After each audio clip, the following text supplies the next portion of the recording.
Bonjour, devant les grands médias français enfin attentifs, l'histoire bascule en Tunisie. Alors que l'avenir du régime de Ben Ali, à l'heure où nous enregistrons cette émission, semble sur le fil du rasoir, nous allons revenir sur un mois de soulèvement tunisien et la manière dont les médias l'ont traité ou d'ailleurs ne l'ont pas traité. Et évidemment, on parlera aussi du rôle joué par Internet.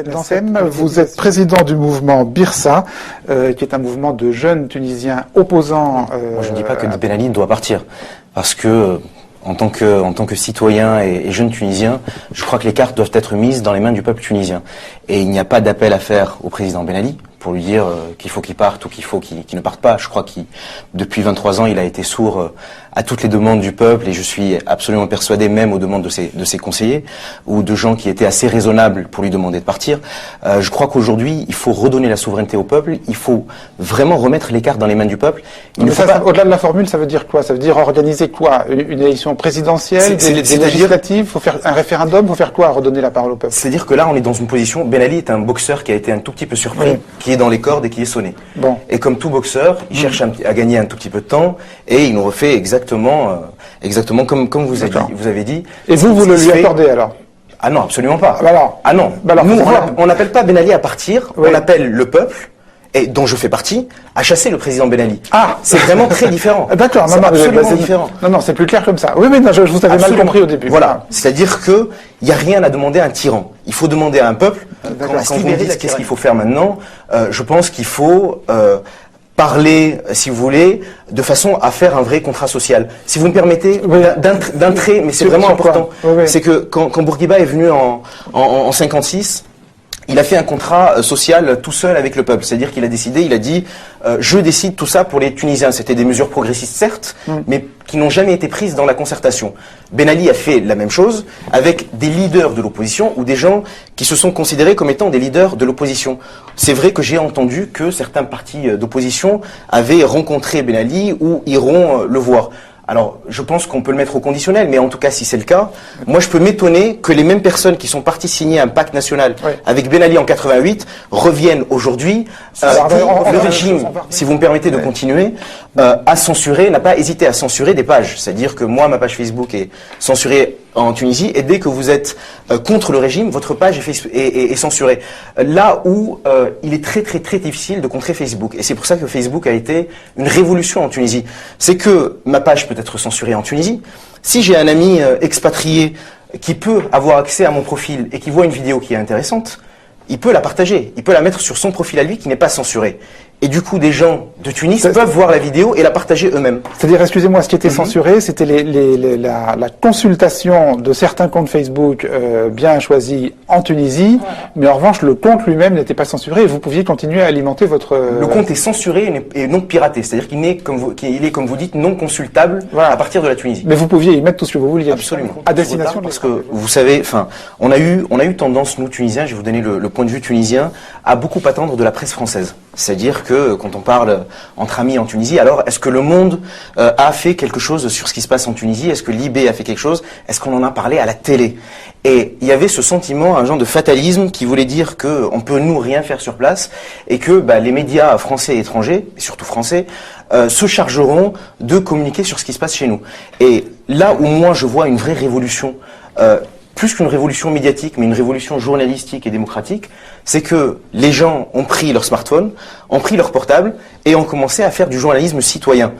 D'abord parce que les journalistes tunisiens ont essayé de faire leur travail, mais vous connaissez les conditions dans lesquelles ils essayent d'exercer leur profession, mais chaque citoyen est devenu en Tunisie un journaliste et un relais à la fois pour les journalistes tunisiens et à la fois pour les journalistes français. Donc, quelque part, merci les médias français pour ce retard à l'allumage, quoi. Presque merci, et vous voyez que les premières images qui sont arrivées sont des images qui ont été prises par des citoyens tunisiens. Et en cela, c'est une révolution participative. Avant que les envoyés spéciaux soient sur place, il n'y avait que des images, effectivement, amateurs. Il faut pas se leurrer, c'est une vraie révolte du peuple. C'est une vraie révolte du peuple. Et pour rebondir, si vous me permettez de répondre peut-être un tout petit peu tardivement à votre question, pourquoi il y a eu un traitement médiatique tardif, c'est aussi parce que les politiques de l'opposition, et y compris ceux qui étaient en France, n'ont pas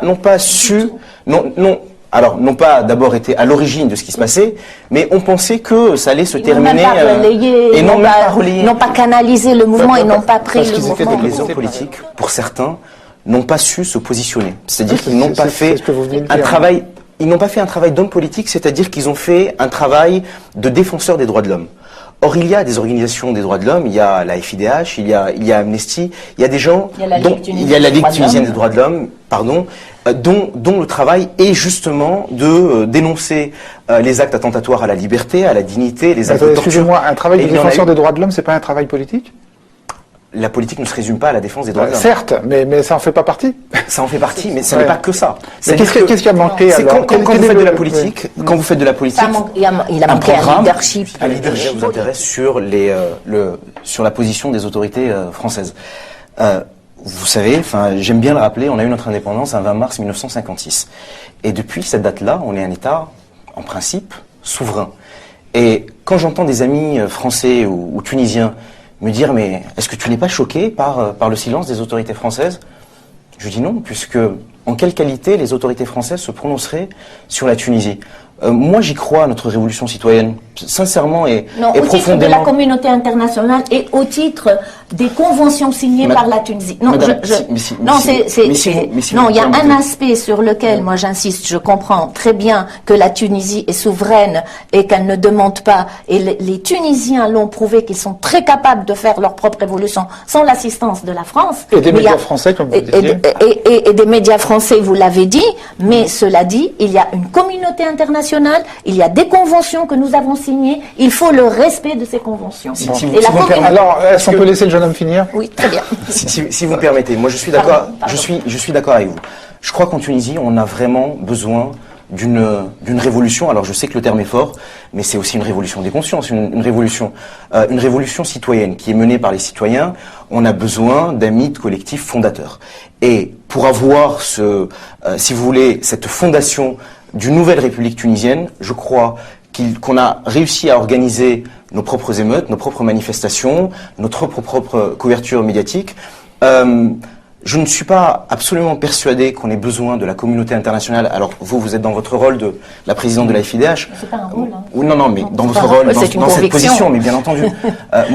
Ça aide en général. Bien entendu. La communauté internationale. Je sais. Mais c'est-à-dire, avant d'attendre qu'on fasse les choses pour nous, faisons-les nous-mêmes. Et puis, pour vous répondre sur la question de l'armée, il y a eu un moment où beaucoup de Tunisiens ont appelé l'armée à prendre le pouvoir pour le peuple. Et si vous voulez, moi je suis totalement opposé à cette idée, parce qu'on a toujours attendu en Tunisie un homme providentiel, un nouveau prophète. Il faut bien entendu que l'armée se range du côté du peuple, comme les forces de l'ordre. Mais ce n'est pas l'armée qui doit prendre le pouvoir, c'est le peuple. Alors, avec l'armée peut-être à la droite et les forces de police à gauche, parce que l'armée est aussi composée de citoyens, mais vraiment, si vous voulez, je crois profondément qu'on doit compter sur personne.